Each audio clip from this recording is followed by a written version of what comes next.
All right, welcome back to the deep dive. We love diving deep into all sorts of hunting topics and gear. Oh, absolutely. And we've been following Dr. Ed Ashby's Broadhead research for a while now. It's just such a treasure trove of information, isn't it? It is. It is. So we got his latest update, and I have to say, he kicks things off with a really important reminder, and I'm going to quote him directly here. It is essential for the listener to recognize that each update overview reflects the study's findings at the time the update was written. Hmm. Each overview represents findings which are built on all the prior information. With each test, we learn more about the factors affecting the terminal performance of hunting arrows in real tissues. And with each test, new questions and new areas for future investigations always arise. Basically, what he's saying is, this is where we're at right now, Right. but the research keeps going and our understanding keeps evolving. It's kind of like a journey, right? You're always discovering new things, asking new questions. Absolutely. It's like a never-ending quest for knowledge. And that's what makes this research so valuable. Because it's not just about finding the best broadhead. It's about understanding all the factors that influence how effective a broadhead is in a real hunting situation. Exactly. And speaking of understanding, before we even jump into the new findings, let's make sure we're all on the same page about what penetrating a bone actually means in this context. That's important because we can picture a broadhead hitting bone in so many ways, right? Totally. I mean, it could glance off, it could get stuck partway through, but the study uses a very specific definition, and I'm quoting Dr. Ashby again here. Penetrating a bone, as used in the study, refers to the passage of the entire broadhead through the bone. Okay, the whole thing. A portion of the broadhead extending from the offside of a bone does not constitute penetrating the bone. The arrow's forward progress was stopped by the bone. So, for it to count as penetration, that broadhead needs to go all the way through. Makes sense. I mean, that's what we really want, right? To Yeah. get that broadhead through the bone and into the vitals. Absolutely. Yeah. Now, once a broadhead does penetrate, how do they measure that penetration? Yeah, good question. How deep did it go? Well, they define it like this.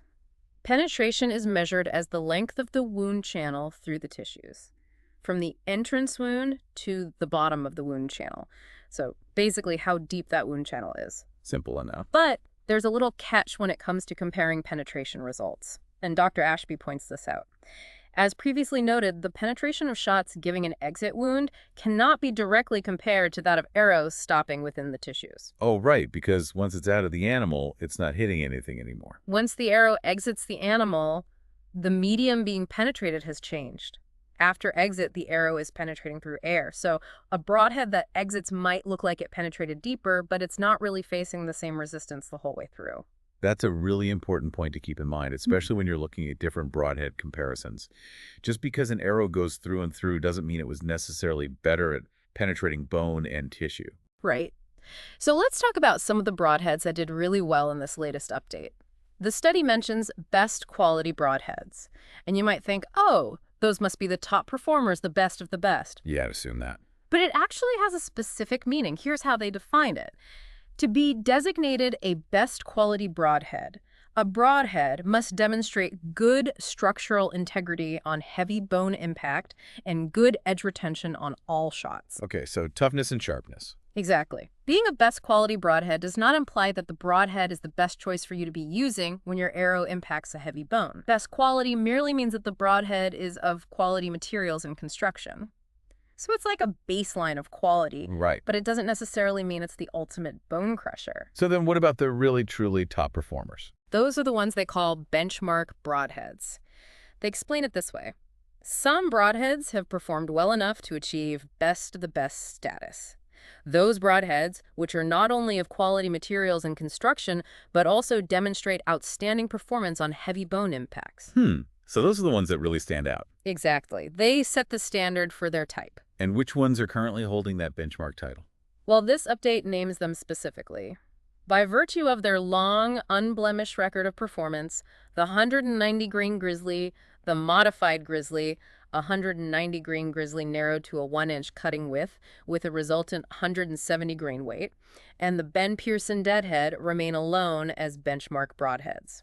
Okay, so we've got the grizzlies and the deadhead. The 190 grain grizzly and the modified grizzly represent the long and narrow single-blade broadheads having a high mechanical advantage, and the deadhead representing wide-cut single-blade broadheads having mid-range mechanical advantage. Hold on, back up a second. Mechanical advantage. Right, good point. So mechanical advantage basically refers to how efficiently a broadhead can cut through a material. Okay, so like a longer, thinner blade might have a higher mechanical advantage because it can concentrate the force over a smaller area. Exactly. And the study actually explains it this way. Mechanical advantage affects the resistance impulse encountered. The higher a broadhead's mechanical advantage, the lower the peak level of resistance force it will encounter. Meaning it can potentially slice through bone more easily because it's not hitting it with as much force all at once. Precisely. And these benchmark broadheads play a key role in the ongoing research. How so? They serve as the control group. Every time they test new broadheads, they test these benchmarks alongside them under the same conditions. That makes sense. It's like a standard to compare against. Right. In each broadhead test series, the benchmark broadheads are retested. They serve as the control broadheads. Those broadheads against which the performance of the other broadheads being tested are judged. Smart. Oh. So are there any multi-blade benchmark broadheads? That's actually something the study addresses directly. So far, all multi-blade broadheads tested have failed to perform well enough on heavy bone to be recommended. Therefore, no multi-blade benchmark broadhead has yet been established. So single-blade designs are still leading the pack when it comes to heavy bone performance. According to this research, yes. Now let's move on to what you've all been waiting for, the new tests. This update focused on Asian buffalo. All the shots were from 20 yards out using an 82-pound draw weight longbow. Okay, consistent conditions. I like it. All testing was on freshly downed Asian buffalo. All test shots were from 20 yards distance using an 82-pound draw weight longbow. And get this, they tested each broadhead with both its factory tip and with modified tips. Oh, interesting. So they're looking at how tip modifications affect performance. Broadheads were tested with both their factory tip profiles and with tips modified, which makes sense because a lot of hunters tweak their broadhead. Absolutely. A little sharpening, a little reshaping can make a big difference. Right. So let's dive into the grizzly tests specifically. This time, they tested the whole range of grizzly broadheads, not just the 190 grain. Makes sense to get a complete picture. Yeah, and to make sure things were apples to apples, they did some modifications. In the formal broadhead testing, only the 190 grain grizzly, or its modified versions, had previously been tested. The full selection of grizzly broadheads were tested this year. As with the 190 grain, on all the grizzly series of broadheads, the edge bevel angle was changed to 25 degrees, and the tanto tip was modified to a full cut-on contact design prior to testing. Okay, so consistent bevel and tip across the board. Yep, and of course, as with all broadheads tested, the edges were stoned and stropped to razor sharpness. Got to have a sharp edge for a good test. Now here's where things get interesting. The lighter grizzly broadheads, the ones with thinner blades, they didn't fare so well. Ah, makes sense. Less material to work with. The study states, the lighter weight versions of the grizzly broadheads, with their lesser blade thickness, all bent frequently on heavy bone impact, especially when they encounter the bone surface at an adverse angle. Yeah, a thinner blade's going to be more prone to bending under that kind of stress. And this really highlights the importance of blade thickness when you're talking about big game and bone, especially if your shot isn't perfectly broadside. Absolutely. And this is why you always hear about heavier broadheads for tougher game, right? Right. Now, let's focus on one specific broadhead, the 160 grain grizzly. This one kind of threw them for a loop. Oh, what happened? They tested it on hickory shafts with a total arrow weight of 839 grains and an impact momentum of 0.47 slug feet per second. Okay. Sounds like a pretty standard setup. The 160 grain grizzly was mounted on tapered hickory shafts. Average total weight was 839 grains, and the average impact momentum was 0.47 slug feet per second. But, and this is a big but, in this testing, the 160 grain grizzly broadheads were damaged in the first two shots, from broadside into the scapular flat of an average adult male buffalo. Wow. Scapula. That's a tough bone. It is. And neither of these shots even made it through. One bent at the point where the ferrule fades into the blade. On the second broadhead, the bone swaged down the blade from the tip to near the ferrule fade out. Neither of these shots penetrated the scapula.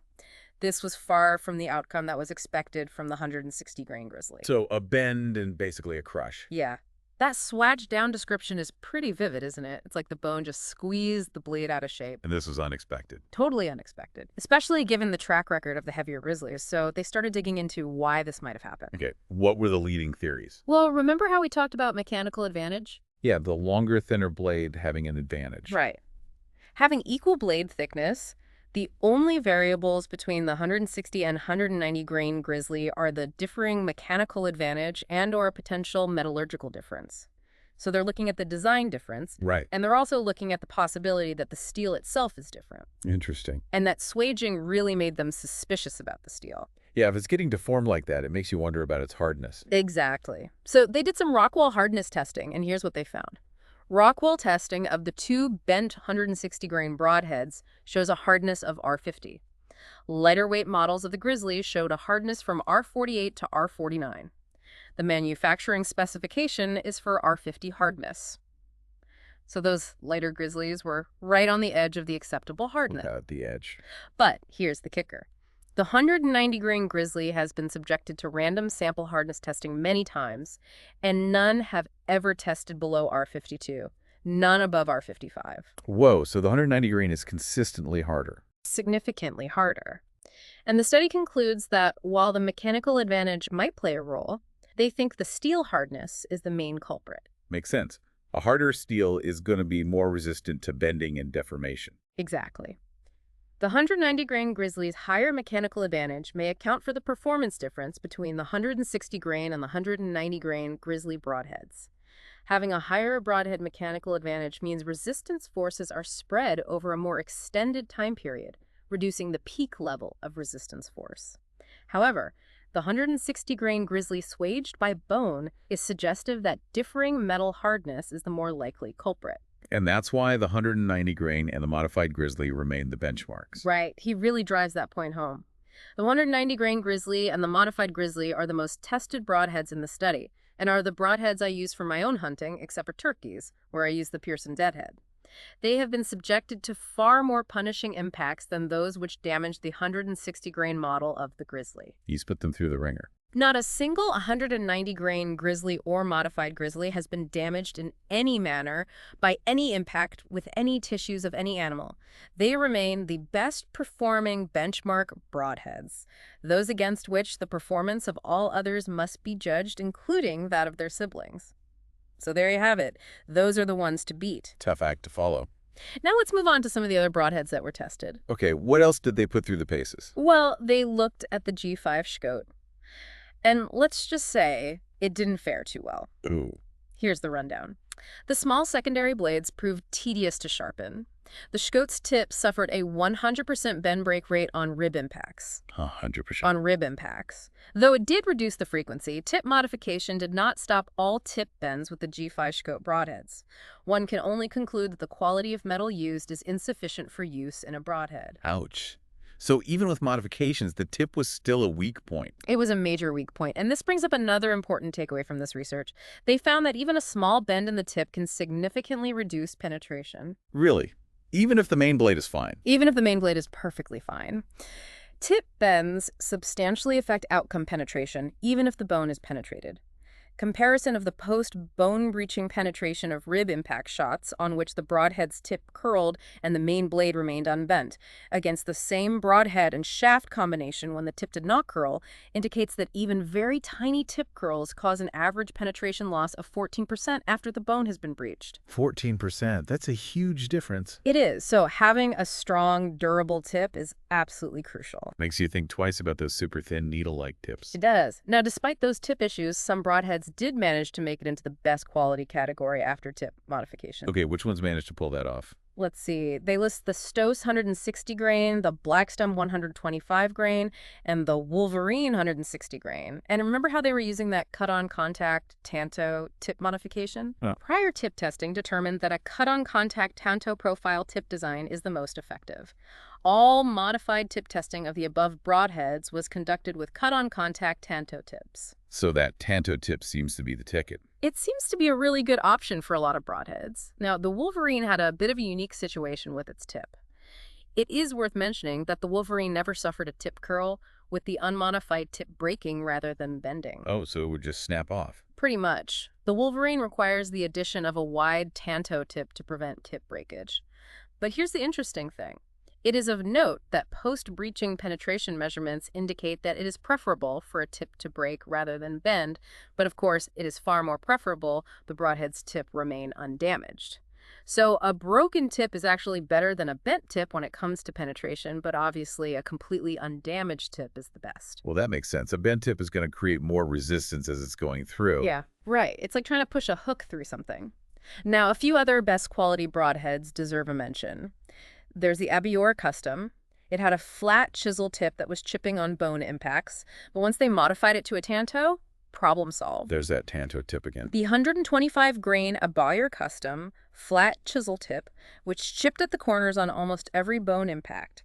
After the tip was modified to a cut-on contact, Tanto designed no damage occurred during testing. Pretty clear evidence there. Then there's the RibTech Pro Big Game. It had a solid ferrule and low-angle double bevel edges, but they were really hard to sharpen. The RibTech Pro Big Game features a solid ferrule and low-angle, 28-degree total, double bevel edges that are difficult to sharpen by hand, as the ferrule prevents filing or honing across the broadhead's face. All sharpening of the edge bevel has to be lengthwise along the edge surface. And even though it was tough, they did see some edge rolling on some of the heavier versions. I imagine a low-angle edge like that might be more prone to rolling. Maybe so. Several incidents of partial edge rolling from just back of the tip to where the triple-thick anterior blade section stops, but no edge roll was noted along the rearward portion of the blades. Now, the Silver Flame broadheads really got put through the ringer.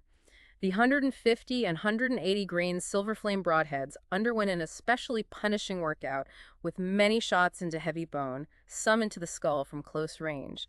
They were mounted on Big 5 shafts with a total arrow weight of 770 to 807 grains. Their average impact momentum was 0.49 slug feet per second. Wow, skull shots. That's intense. It is. But they did find a couple of downsides. During punishment testing, the tip bent or broke on 50% of the adverse angle shots, a situation minor tip modification eliminated. So angle shots were an issue for the stock tip. And the ferrule profile does not fade gradually into the blade, requiring a substantial increase in the impact force in order for it to penetrate any bone of significant thickness. At the impact momentum test level, the Silver Flame's penetration on all scapular flat impacts halted at the ferrule's leading edge, which presents an abrupt bump, impeding the arrow's penetration. So the ferrule was creating extra resistance on those really thick bones. Exactly. But on rib impacts, no problem. On rib-only impact shots, broadside to 25 degrees quartering from the rear, the Silver Flame performed effectively and no tip damage was noted. But overall, it impressed them. The Silver Flame's quality blade steel and overall durability make it the top choice of dedicated screw mount broadheads yet tested. It is the only screw mount broadhead so far to make the best quality broadheads category. That's high praise. It is. And last but not least, they have a good word to say about the Eclipse 145 grain. This one stood out for two reasons: its performance and its Teflon coating. Teflon, like non-stick pans. The Eclipse 145 grain earns special note, not only for its excellent performance, but also for that of its Teflon finish. It seems this coating helps with penetration and prevents corrosion. Interesting. So it's slippery and it doesn't rust. The Teflon finish has proven durable and effective. It not only prevented corrosion, except on sharpened edges, it also gave the Eclipse a measurable penetration advantage in soft and fibrous tissues over the other good-performing broadheads, having the same or similar profile and comparable mechanical advantage, but lacking a Teflon coating. Huh. So a little Teflon can go a long way. Right. So after going through all these best quality broadheads, here's their overall takeaway. The above broadheads have been thoroughly tested and deserve serious consideration from anyone seeking a durable big game broadhead. On the smaller and lighter weight big game, should one's shot not impact as planned, these high-performance broadheads, coupled with the right shafts, right arrow weight, and impact force, should prove capable of reliably smashing through the more lightly built shoulder bones and underlying ribs of such animals to reach vital organs, with edges still sharp and broadhead undamaged. So good options, especially if you might hit some bone. Exactly, but for the really big, tough animals, those benchmarks are still king. The grizzlies and the deadhead. For use on the heavier big game animals, for the best terminal performance, only the benchmark broadheads can be recommended. Okay, so we've covered a lot of ground. Now let's get into the Wenzel-Woodsman testing. This was a big focus of this update. And, well, they ran into some issues. They started out testing it on a variety of arrow shafts. Forge wood, tapered hickory, grizzly stick, Big 5, and even double-shafted arrows. The average arrow weight was 846 grains. Okay, so good mix of setups there. The only other broadhead in this testing cycle was the Wenzel-Woodsman. The Wenzel Woodsman exhibits heavy bone penetration problems, similar to that noted with all other three-blade broadheads thus far tested. The Wenzel Woodsman was tested on forgewood, tapered hickory, grizzly stick Big 5, and double shaft arrows, weighing an average of 846 grains. And when they started shooting it into buffalo ribs from broadside, the results were pretty dismal. Only 50% penetrated to enter the thorax. Only 25% gave a double lung hit. 50%. That's rough, especially for ribs. It is. Now here's where things get really revealing. They took a close look at 3 shots that were taken with the factory-tipped Woodsman. One shot didn't even make it to the rib. It just went through an inch of hide and 2 inches of meat. Another one hit the rib but couldn't penetrate it. And the third one barely squeezed through. One shot failed to reach the onside rib, penetrating only the 1-second thick hide and 2 inches of meat. One shot reached the onside rib but failed to penetrate it. One of the shots managed to penetrate the onside rib, but just barely. But here's the kicker. The factory tip of the Woodsman was damaged on all 3 shots, even the one that hit only hide and meat. Average penetration for the 3 shots was 5.08 inches. So a damaged tip every time, even on the one that just hits soft tissue. Yeah, it's like the tip just couldn't hold up at all. So they decided to modify the tip on all the remaining Woodsman broadheads. What did they do? They changed it to a pyramid shape with a 45-degree angle. Following these initial failures with the factory tips, all of the Woodsman broadheads used in subsequent tests were modified to a pyramid tip having a 45-degree angle. Okay, so a more robust tip design. And guess what? It made a huge difference. No way. The average penetration for all shots more than doubled. The average penetration for all shots with the modified tip Woodsman broadheads was 11.02 inches. This is an example of how a minor tip bends affects penetration. Wow. That's incredible. It really shows how important the tip design is. It's huge. Now, they also did some testing with the Woodsman on extreme FOC arrows. Remember, that means most of the arrow's weight is concentrated towards the front. Right. It helps with penetration and stability. Exactly. And they noticed something really interesting with the extreme FOC setup. The arrows that penetrated the rib all resulted in double lung hits. 6 shots were taken with the modified tip Woodsman broadheads mounted on extreme FOC arrows. These weighed 745 grains, the lightest arrows used in the Woodsman testing. 3 managed to penetrate the entrance side rib. All 3 extreme FOC arrows breaching the rib penetrated deeply enough to yield a double lung hit, with one reaching the offside ribs. 100% double lung hits. That's impressive. It is, especially considering that only one of the normal or high FOC arrows that made it through the rib got a double lung hit.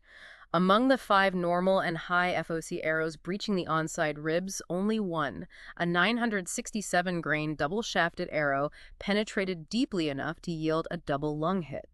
So the study concludes, these outcomes are highly suggestive that extreme FAC arrows offer a marked advantage in post-breaching penetration. So even if your broadhead isn't the greatest at getting through bone, that extreme FOC can really help you get to the vitals once it's through. It seems that way, and I think that's a really important takeaway for bow hunters because it shows that your arrow setup plays a huge role in penetration, not just the broadhead. It's all connected. So to wrap things up, Dr. Ashby ends with a statement that really sums up the spirit of this research. The study will continue testing broadheads of all types and construction to evaluate their performance in real tissues and assess how that performance influences the terminal performance of the total arrow system.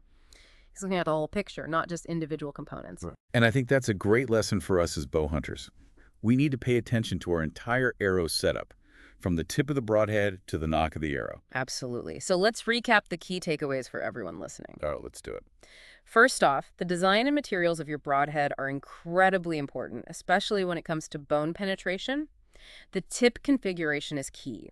A small bend in the tip can drastically reduce penetration, even if the main blade is fine. And we saw that firsthand with the Woodsman testing. Exactly. And when it comes to those tough, heavy-bone animals, the 190-grain and modified grizzlies, along with the Pearson deadhead, are still the top performers. Those are the benchmarks to strive for. Tried and true. Tried and true. And lastly, that extreme FOC setup might be worth considering, especially if you're worried about getting enough penetration after a bone hit. Yeah, those results were pretty compelling. They were. So before we sign off, here's a question for all of you listening. How do you think your current arrow and broadhead setup would perform if it encountered heavy bone? What could you change? Could you try a different broadhead, a different tip, maybe bump up your FOC a bit? It's something to think about. Thanks for joining us on this deep dive into the world of broadhead performance. We'll catch next time.